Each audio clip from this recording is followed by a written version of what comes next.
the example of Muhammadur Rasulullah sallallahu alayhi wasallam. Did he ever hold anyone's past against them? Never did. Never did. Too many examples to list on here. Wahshi. Wahshi is the man who assassinated the uncle of the Prophet ﷺ. The death of the uncle, the murder of the uncle, the mutilation of the body of the uncle of the Prophet ﷺ is one of the moments in his life where the Sahaba say, it was one of the few times where we saw the Prophet ﷺ in such profound pain.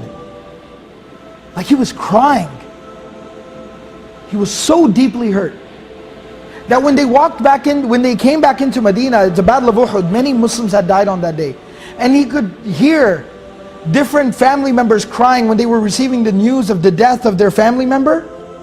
The Prophet ﷺ started to cry as they were walking into Medina, and he started to say, today there is somebody crying for everyone who's died, but there's nobody crying for my uncle, because my uncle's own family was the one who did this to him. That's how much pain he felt. But the man who carried out the assassination, the hit on Hamza radiallahu anhu, Wahshi, not only does the Prophet ﷺ not hold a grudge against him, but the Prophet ﷺ is the one who is having letter after letter after letter sent to Wahshi. Tell Wahshi to become Muslim. Tell Wahshi to change his life. Tell Wahshi that he should accept Islam. Tell Wahshi that Allah will forgive him. That's how merciful the Prophet ﷺ was. That's how willing he was to overlook people's past. Hind, the woman who hired Wahshi to assassinate Hamza radiallahu anhu. And after he goes to her and he tells her the job is done, she goes down into the battlefield, she walks up to the dead body of Hamza lying there, she pulls out a dagger, she cuts his ears, his nose and his tongue out, strings them up and keeps them as a souvenir. This is a woman. She then takes the dagger, puts it in his body, rips his body open, pulls out his internal organs and mutilates his body. This is a woman. She takes his clothes and rips his clothes off and completely exposes his body. A woman who did this. That's how much he hated the Prophet ﷺ.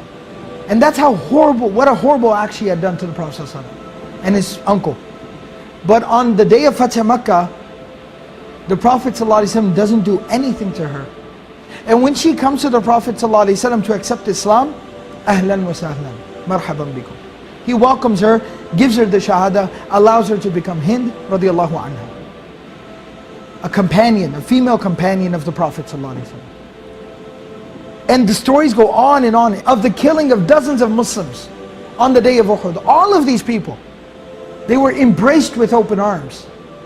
And they were made to be close to the Prophet ﷺ, and he accepted them as they were. And that's not only, those are people that did something against him, even people who were just bad people in society. The Prophet ﷺ embraced him with open arms.